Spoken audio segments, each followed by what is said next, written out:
Well, you've told us quite a lot about the trades and the stonemasons and thatchers as we've been talking along.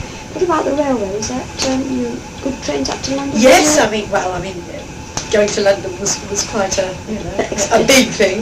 But I used that railway station for many, many years because I went to the high school from here in Hungerford, and the high school in Newbury, yes. Because in those days, it's now an amalgamated comprehensive.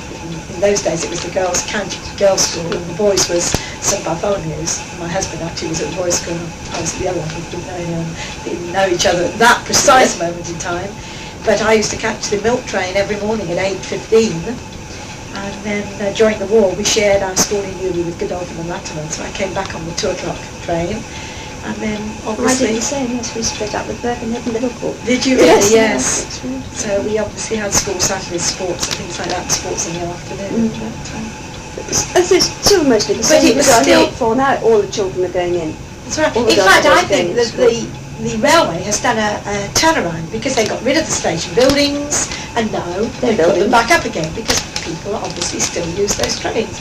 Obviously there was a goods yard, a huge goods yard on the end of the station when we were there, whereas there are now big units down there. There's 3 or 4 big units down there. That's right, yes. It was steam trains in those days, although I went to school on a diesel sometimes. Or we came home on a diesel very, very regularly. Perhaps the train that we went on was a milk train that came up from Devizes and things like tennis rackets and lacrosse sticks used to go regularly up and down on the train when we'd leave them in the racks, But have there been any new roads or parking facilities since you left? Oh yes, I can see a difference in parking facilities. Obviously the big car park up by the station didn't exist. And the one in Church Street obviously was very different because that was James & Co.'s old mill, and then James & Co.'s mill burned down and they went down further down the road and built the big new mill down the road, which of course is now a big housing area. It was easy to park in the high street, I suppose. Oh yes. And of course the people weren't using cars like they are today. There's so many people have now got houses out in the country because this, I think, is what has happened around Hungerford. Basically, Hungerford hasn't bought the main high street, but they have built right around it, and now everybody comes in a car. What was the population when you were here? You said like 6,000, something like that. Something like that. But most people knew. Yes, you knew most people and you spoke to most people. It was a nodding acquaintance. When was this area built up? These houses were built in the 50s, I think, along here. 50s, yes. The Priory, where the John o' Gaunt School is, obviously, I can't remember when the John o' Gaunt School was built. I can remember vaguely going out, but I can't remember which time of my life I was coming back here and seeing it go up. But there was a big house in the Priory in that day, and that was, of course, a lot of land around there. Where did you go to school when you were sort of 5 years old? Oh, I went to school up here in the old primary school, which has now just been having a facelift. And is that the one in the high street? No, I used to go to... No, I went to the one that's right up opposite Fairfield, yes. And it was just as it is now. I went to the infant school, which is still standing, and obviously now in those grounds there's obviously a big new development. And in fact, Shelley Huxtable, who's the head mistress up there now, her mother and I both worked for Sir William. And, we all had connections with Sir William, and she was born, and I think she was born on the estate, but she certainly, her mother and father lived on the estate when I first went to work for Sir William. So, I knew her, and one of these days I'm really So it's really coming home to you, isn't it? Oh, it is. Yeah. I never failed to go out and meet somebody, and of course I've rejoined WI and immediately found a whole host of faces that I knew, but had to say, well, I'm sorry, I know your face, or I can't put a name, or they perhaps recognise me. As you talked about, you obviously see a great change in the state of the canal. Yes. The canal was always lovely. I used to walk the canal with my grandfather regularly. He was a great walker. And my grandfather lived in what was Prospect Road along here, but he had been the barber in Hungerford, and he lived in what was the barber shop in Bridge Street, which is now still a barber shop. It's still a barber shop, yes. A very old-fashioned barber shop. Yes, and my husband says it hasn't changed since we left here and come back again.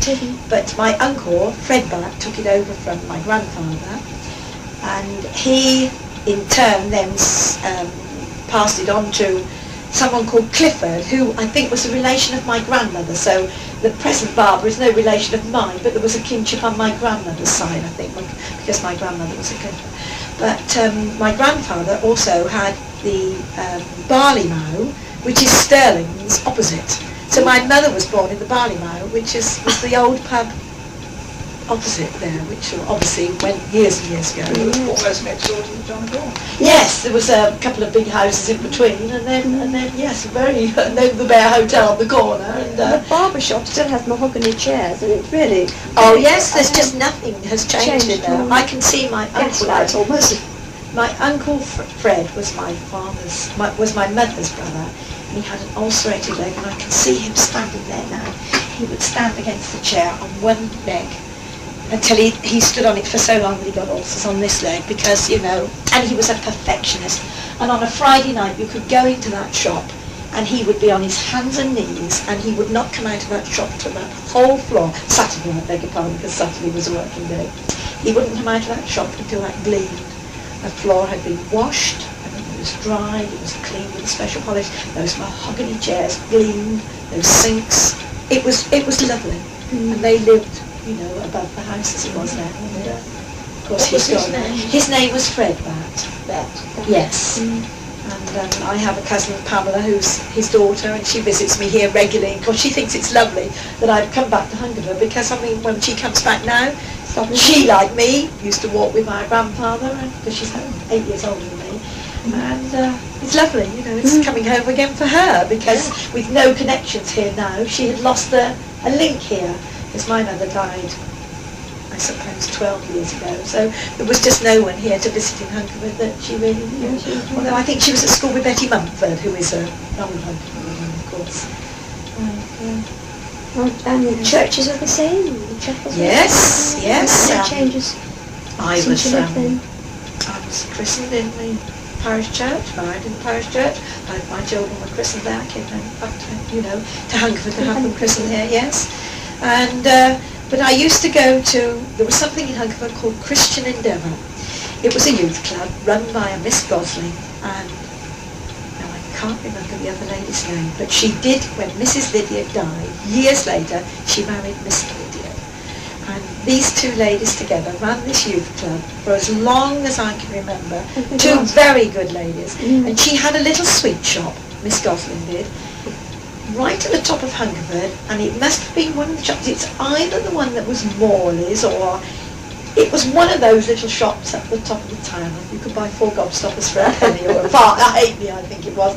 And of course all the children would go in there on the way to school or on the way home. They had a farthing or a halfpenny, because you could buy things in those days. It was a very popular organisation, I expect. Oh, it Lots of was, young people. and lots of young people, and they were real straight-laced, both of them.